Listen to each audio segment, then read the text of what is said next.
So I want to tell you a little bit of a story about the elephant and the giraffe. So there's a book, Building a House for Diversity, and what it does is talks about how we as a society, especially organizationally, we have built a system that's supportive of some, but not all. So I want you to envision the giraffe.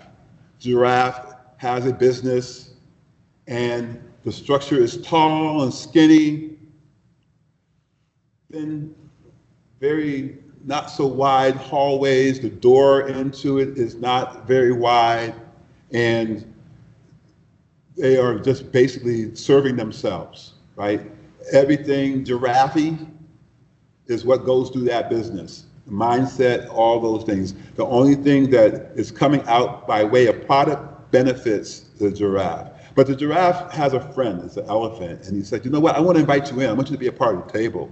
I want you to come and share your wealth, your information. So he invites him over. The elephant comes in, but guess what?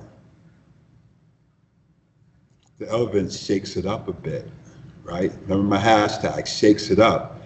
But when he walks through the door, it's not wide enough for him. It's not a welcoming space. And he starts to disrupt some things. And the giraffe is like, oh, no. You got to go. You are not welcome here.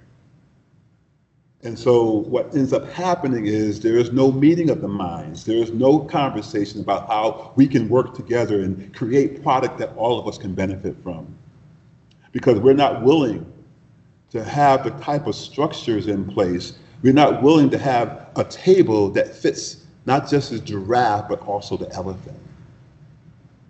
So how do we then create that environment? It's how we think, how we work together to dismantle systems. And that's what Building a House of Diversity is all about, and some of the work that we can do.